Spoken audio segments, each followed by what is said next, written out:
Kasang hitu mentakas ngiruk lali ajengmut syaka expert committee hakabide baka state reservation policy bat kawin ki ajengmut dengan kasang hitu kolong man mangkat kum kedung pun beriu bat man mang prapo person nam taki khasi jantia bat garu kaitu kal ajengmut de man mang nakam taki higher studies dan ki professional studies hakani ke ajengmut jongka la bani tul ini ajengmut jong kasang hitu alorka reservation tak session ni nak kalian jongka itu ngilawan sini ke sekretariat kini kapang jongka reservation kamdai shoot bat maingi dengi lah ya kerana por bang lah penduk bang lah top sarkar ki gobnang kong hingan shoot tai pi hadin bang lah observe no ngaya kani ka jingthok tengi lah asyadini kentian sa ngila hadin bang observe ngila i ba itu ka resolution number per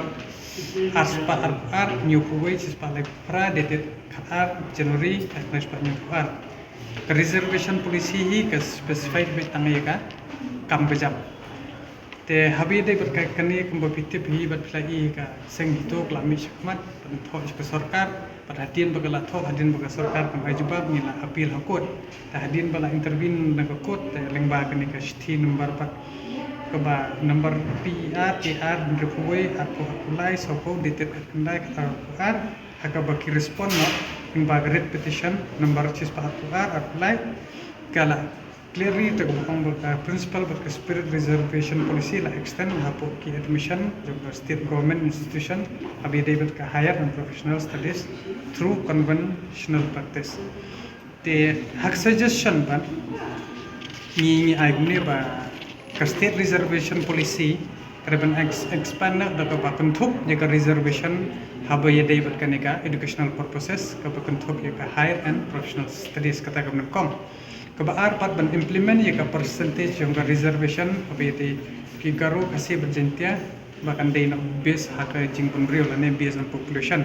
kata total percentage keba berapa persen kasih jentia bat karo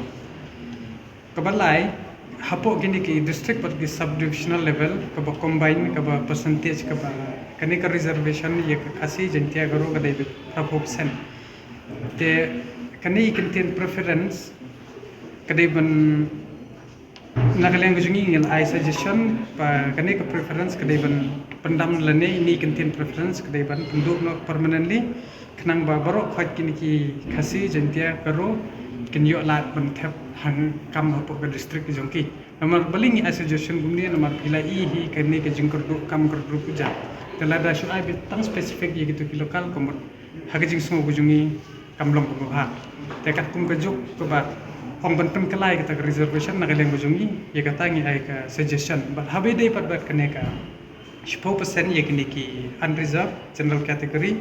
kidi ban habban don ye kini ki artli criteria ko ba ngan pule re content pareng ko ba candidate should be born in the state of Meghalaya ko ba ar kadai should have pursued academic studies in the state of Meghalaya for maximum of 5 years from the Anganwadi or preschool secondary level totaling 15 years as per the NEP katakan National Education Policy atau